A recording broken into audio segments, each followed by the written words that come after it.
Olá, tudo bem? Seja muito bem-vindo a mais uma aula de História. E esta aula, já estava devendo há um certo tempo, irá falar justamente sobre os jogos gladiatórios. Eu sou o Beethoven Rezende, professor e escritor, e estarei colocando esta aula não apenas em História geral, mas também em História do cristianismo. Haja vista que o período em que foi vivenciado estes jogos foi um período que também coincide, inclusive, com as perseguições ao cristianismo. Haja vista, muitos desses cristãos, né, serviram de entretenimento, se é que eu posso utilizar essa expressão, entretenimento, em que aquele povo sedento de sede e sangue, né, iriam contemplar homens, mulheres, idosos, jovens e crianças serem mortos para satisfazer, né, de fato, o seu, o seu desejo de sangue, aonde por meio de uma longa jornada de tempo eles ficavam, né, observando, curtindo e, além do mais, torcendo para vencedores e enxergar os vencidos, né, como uma resposta final do poder do Império Romano para todos aqueles que se levantassem contra. Então, falar sobre os gladiadores é falar em um momento de um cotidiano do Império Romano, um cotidiano, né, banhado em um domínio, né, civil, né, militar. Ora, eu trago para você agora, neste momento, né, um afresco que mede 1 metro, né, 12 por 1,5 metros. Ele foi encontrado durante escavações em um antigo porão, um dos locais turísticos mais visitados na Itália, a antiga cidade romana de Pompeia. A cidade romana de Pompeia, ela foi destruída pela erupção do Vesúvio, né, no ano 79 da nossa era, da era cristã, que inclusive irei fazer mais uma aula falando sobre como era a cidade de Pompeia e algumas características. Dentre características inusitadas, nós temos, né, digamos, o apreço que a população de Pompeia tinha pelos jogos de gladiadores. Um vívido afresco representado, ou representando, melhor dizendo, um gladiador com a armadura, né, vitorioso e seu oponente ferido foi descoberto na antiga cidade romana de Pompeia. A figura, em dourado, azul e vermelho, foi descoberta no que os especialistas acham que era uma taberna frequentada por gladiadores que lutavam entre si como prisioneiros e com animais selvagens para o entretenimento público. Um lutador que usa um capacete de aba larga e pluma segura no alto seu grande escudo retangular na mão esquerda, enquanto empunha a espada curta na direita. Então, nós estaremos vendo justamente alguns tipos de jogos que eram realizados em alguns dos estádios. Dentre eles, o mais conhecido, o Coliseu Vespasiano, Coliseu Romano. Nós temos aqui, né, uma bela ilustração, agora essa ilustração feita posteriormente, apenas trazendo o quê? Uma alusão de como seria, não é? O espetáculo realizado nestes, neste grande empreendimento que trazia cativo olhares diversos. Né? Segundo Scott, fala justamente sobre um pouco sobre as lutas de gladiadores. E agora entra na arena a pleiade dos gladiadores, com seus trajes e ornamentos ricos e variados. Para em frente, não é, o camarote imperial, com os braços levantados. Estes bravos exclamavam com voz firme: Salve César! Nós que estamos para morrer, te saudamos E é interessante que eles passavam dias e dias a fio, horas e horas treinando. E eles treinavam em locais conhecidos como os ludos. Inclusive temos algumas séries, né, que traz justamente uma revolta entre os escravos, né? Essa série, se não me falha a memória, se chama Espartacus. Então, estes jovens eram recolhidos de todo o vasto Império Romano para serem o quê? Né? Lutadores. É bem verdade que muitos desses lutadores assim o faziam por querer. Eles queriam lutar, eles queriam fazer parte, porque de fato trazia uma certa, digamos, evidência na sociedade romana. Então, segundo Scott, ele fala da seguinte forma: para que outro fim seriam os desgraçados? Eles ou eram escravos e criminosos condenados à morte, ou gladiadores legais. Ou seja, gladiadores legais, aqueles que queriam ser gladiadores, ou aqueles que foram comprados para assim se tornar um gladiador oficial. Estes haviam jurado ao seu lanista, é o dono, né, dos gladiadores, deixar-se queimar, amarrar, esfaquear, desfazer, conforme fosse preciso. Os moços, os criados, tocavam com um ferro em brasa nos caídos para ver se estavam ou não mortos. Isso aí já no final, né, de cada luta. Caso ainda existisse fôlego de vida, seria manifesto, né, ao ser espetado, né, a ferro e fogo. Então eu trago para você, né, para que você possa lembrar a extensão do território romano. Note que todo o norte da África, nós temos aqui a Arábia, entrando aqui, ó, Jerusalém, né, a Ásia Menor, a Península Itálica, a Gália, Península Ibérica, né, toda, né, Constantinopla, posteriormente Constantinopla, né, Istambul. Estamos ali vendo ainda a Bretanha, a Inglaterra, né? Então a extensão era imensa e era nessa extensão que haviam, né, dezenas de estádios, como também a captura através dos escravos também de uma mão de obra que iria servir, né, como gladiadores. Então temos aqui a Itália, né, como ao centro. Ora, quando nós falamos desses jogos gladiatórios, eram jogos de entretenimento. No século XXI, o entretenimento que os jovens têm, né, ou o entretenimento comum a todos, quando não cinemas, né, filmes, nós estamos vivendo em um período de Netflix, praias, jogos, né, diversos, seja de futebol ou tantos outros. Naquela época, e nós estamos falando do primeiro século antes de Cristo e posteriormente primeiro século depois de Cristo, segundo, terceiro, até chegar ao quarto século, aonde o imperador Constantino ele proíbe os jogos de gladiadores, né? Então, nós podemos perceber que os gladiadores eles eram obtidos em toda a extensão do Império Romano. Eu falei isso quase ainda agora. Treinados em ludos e financiados por uma elite romana. Certo? Então, olha só. Os jogos e as distrações que deliciavam os romanos eram espetáculos de horror, que faziam estremecer o coração.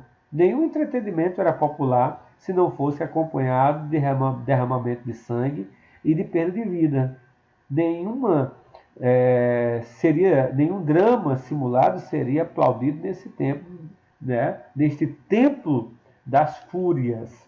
E aqui eu trago para vocês duas imagens, e essas duas imagens remontam justamente o quanto era popular esses jogos de entretenimento. Para Funari, né, nós visualizamos um grafite ou inscrição feita na parede. Mostrava o movimento final de uma luta entre gladiadores. Você está vendo aqui, né, o Coliseu Romano, o Coliseu Vespasiano, e eu trago para você justamente a informação que quem termina estabelecendo esse grande empreendimento de diversão foi o general Tito, né, filho do imperador Vespasiano, que assume após alguns desentendimentos internos entre generais que queriam assumir o Império Romano, haja vista o imperador Nero tinha acabado de se matar. Os jogos começavam por volta das 10 horas e geralmente iam até o escurecer. Ao longo dessas horas, vítimas após vítima ia tombando. Os espectadores, cada vez mais intoxicados a cada novo golpe de sangue, bebido através de seus olhos brilhantes, clamavam por novas vítimas e mais sangue. Falando de Tito conta que quando ele construiu o anfiteatro em Roma, inaugurou os jogos e fez morrer 5.000 animais. Então, era comum a morte nesses jogos de entretenimento, né, de animais variados, que nós iremos ver daqui a pouco, escravos, gladiadores. Existia ainda, né, a presença de corridas de bigas, o entretenimento que nos chama a atenção, né, e que eram entretenimentos náuticos.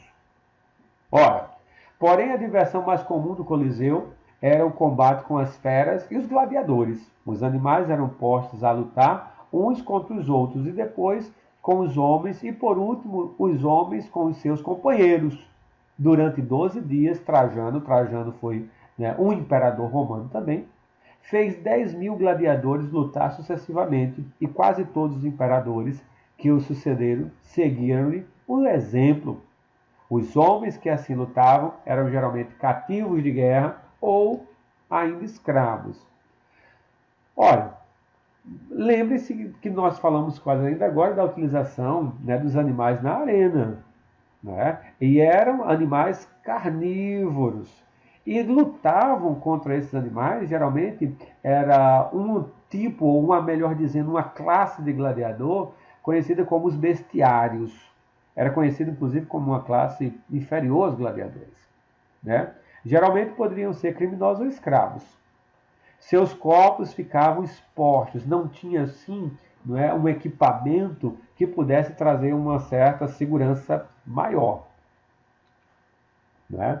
Então, os portões das jaulas de animais ferozes abrem-se de repente, e para fora salta uma multidão de leões, ursos, tigres, panteras e javalis, provocados, né, a um excitamento louco e frenético de medo, pela fome e pela tortura, atiçados de maneira a se despedaçarem uns aos outros perante o público.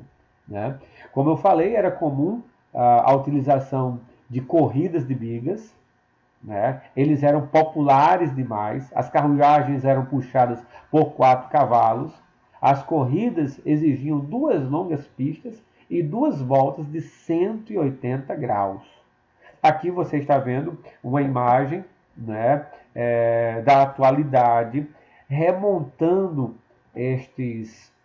neste caso, né, estas corridas, né, de bigas.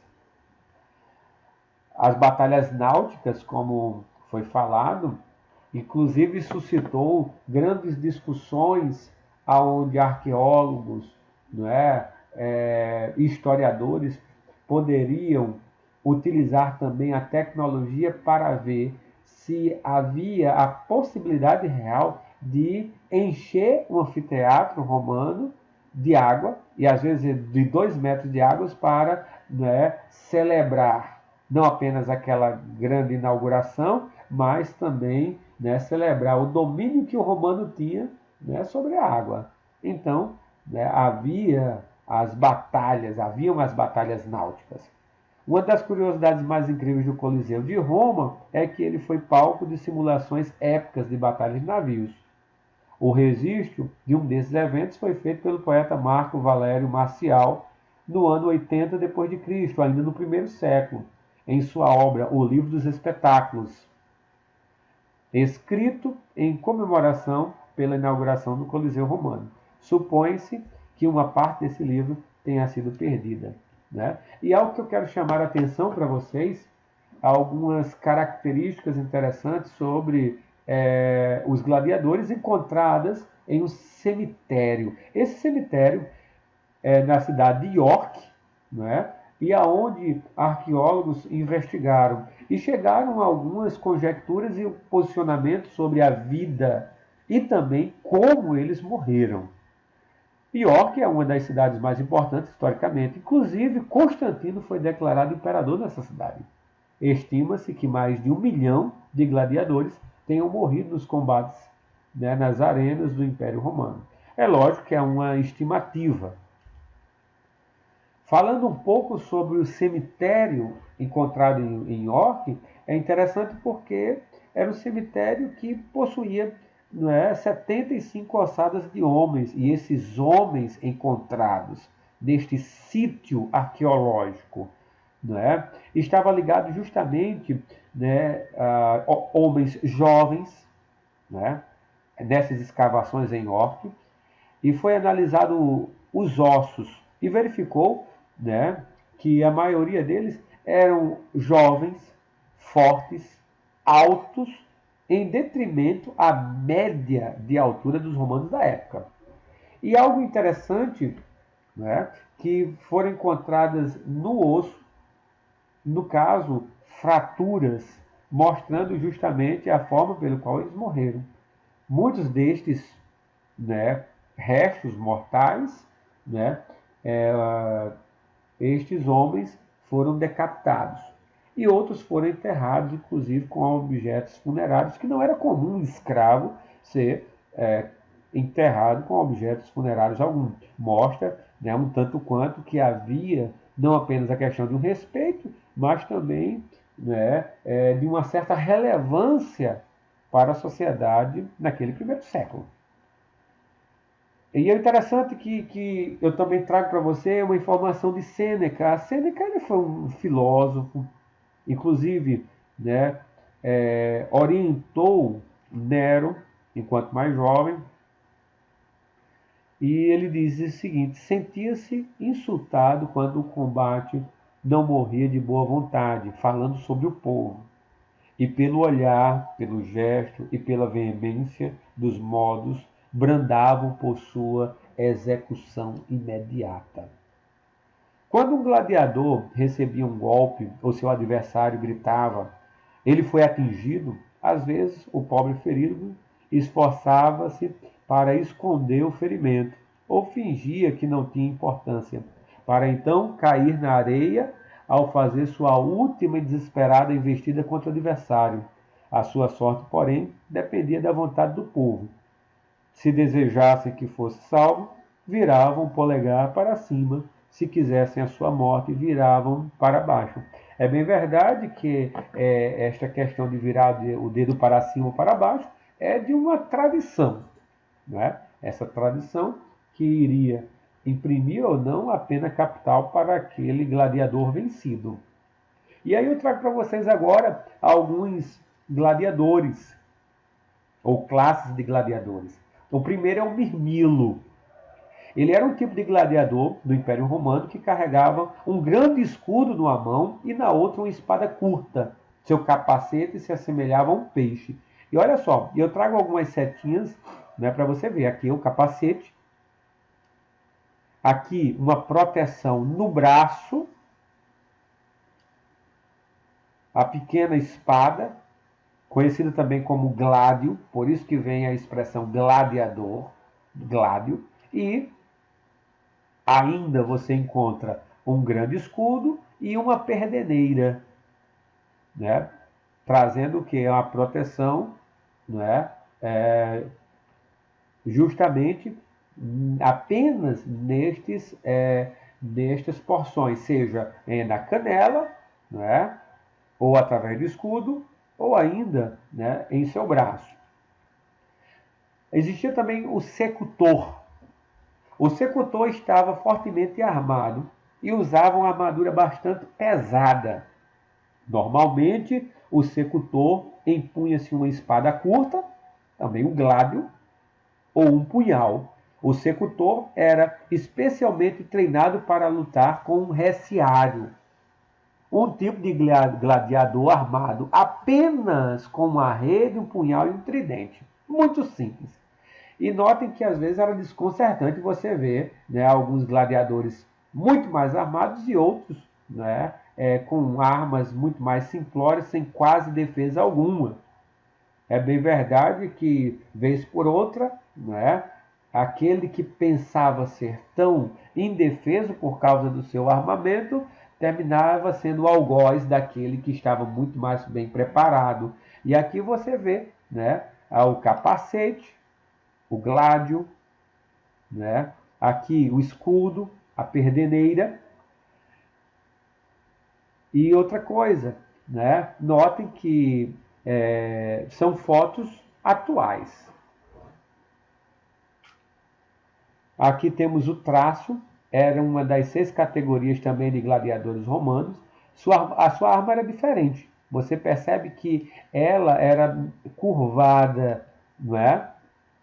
Então, ele possuía um escudo quadrado, um capacete que cobria toda a cabeça, né? E caneleiras que iam até os joelhos.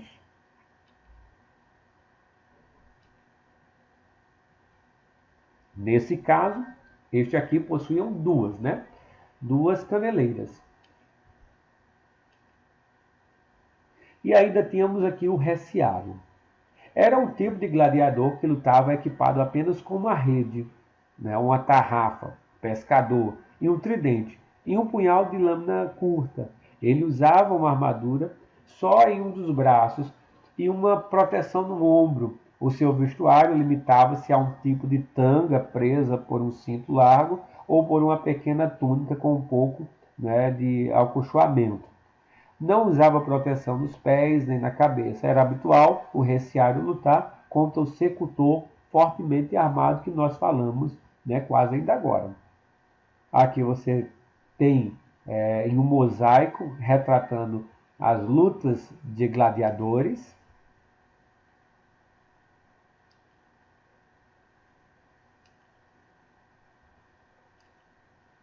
E aqui algumas questões sobre essa temática. Durante o Império Romano, o espetáculo dos gladiadores, assistido nos anfiteatros, não se restringia à promoção de violência ilimitada, cujo fim fosse a morte dos combatentes. Nesse contexto, esse espetáculo, letra A, punir os criminosos por meio de uma humilhação pública exemplar. Letra B, homenageava o imperador, associando a honra e a coragem do gladiador. Letra C, concebia ao público a decisão sobre seu desfecho, fundando o poder popular como princípio do regime. Letra D, favorecia a criação de uma elite guerreira, utilizada para reprimir as revoltas nas províncias. E letra E, assinalava os códigos culturais germânicos que se incorporavam aos costumes romanos. E aí, baseado nas aulas, né, que vocês já tiveram de história e no que nós falamos hoje, qual é a questão correta?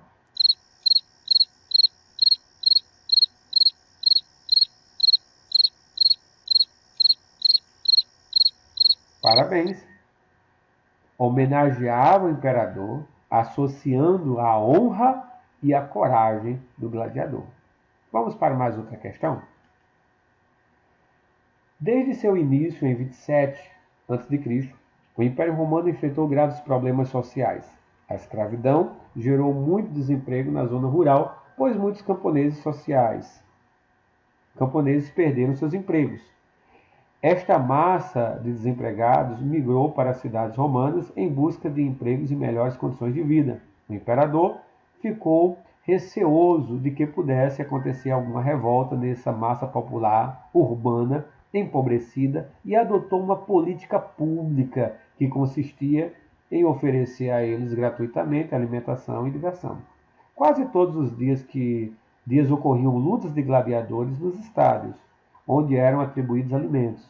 Desta forma, a população carente acabava esquecendo dos problemas da vida, diminuindo as chances de revolta. Essa prática ficou conhecida por, letra A, política do bem-estar imperial.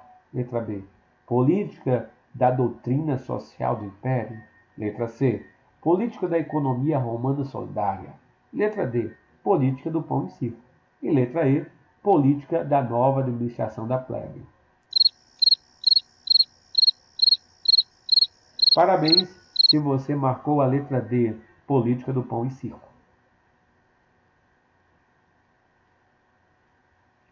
Mais uma questão. O significado de gladiador provém da espada curta gladius, utilizada por lutadores escravos do Império Romano na Antiguidade. O combate entre gladiadores fazia parte da política de pão e circo.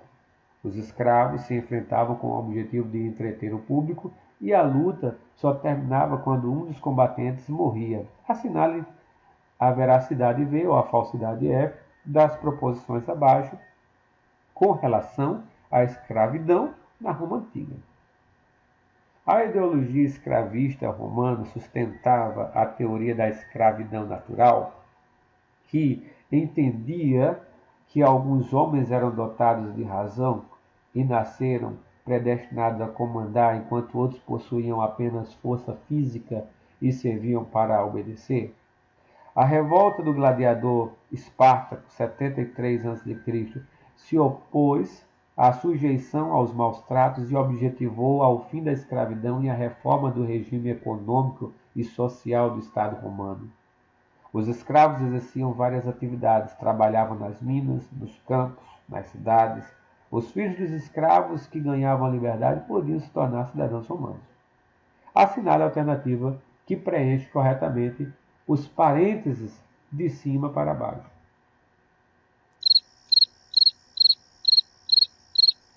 Parabéns se você marcou a letra A, estando errada apenas a alternativa do meio, onde fala que, mesmo havendo esta revolta dos escravos, que houve, mas ela não houve uma reforma no regime econômico e social do Estado romano. Nada disso. Continuou da mesma forma. Nada diferente debaixo do sol. Mais uma questão. Outro aspecto importante da participação da cidadania na vida pública da sociedade romana consistia nos jogos de gladiadores. Pode parecer estranho relacionar a cidadania a esses jogos sangrentos, mas esses espetáculos foram importantes na afirmação da cidadania. A luta de gladiadores não se destinava à mera diversão do povo, nem a luta era até a morte. Afinal de cada combate, o perdedor deveria retirar o capacete e oferecer o pescoço ao vencedor, que não podia tirar-lhe a vida por iniciativa própria. Também não cabia ao magistrado ou imperador decidir o destino do perdedor, apenas os espectadores podiam assim fazê-lo. Dentre as características da sociedade romana, a época retratada no é correto afirmar que, letra A, havia uma extrema centralização política que impedia a participação popular em quaisquer circunstâncias fosse a decisão política ou nos jogos e espetáculos. Letra B. Existiam restrições à participação política na maior parte da população, mas o princípio da soberania popular manifestava-se na arena no momento dos jogos, pois lá todos podiam expressar-se. Letra C. Valorizava-se a noção de cidadania por meio da contínua ampliação dos mecanismos de participação dos romanos na vida pública e nas decisões de interesse coletivo. Letra D. Era fortemente hierarquizada e militarizada e os jogos e espetáculos serviam como expressões simbólicas do autoritarismo vigente que excluía toda forma de manifestação popular. Letra E. Caracterizava-se com uma democracia, pois as decisões dessas lutas de gladiadores aos rumos da vida política do Império derivavam da vontade popular. E aí? Qual a questão correta?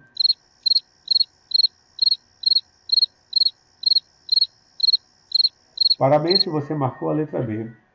Existiam restrições à participação política da maior parte da população, mas o princípio da soberania popular manifestava-se na arena, no momento dos jogos, pois lá todos podiam expressar-se. E, por fim, uma última questão, considera a ilustração. Durante muitos séculos, os antigos romanos divertiam-se com a atuação dos gladiadores nos chamados espetáculos públicos.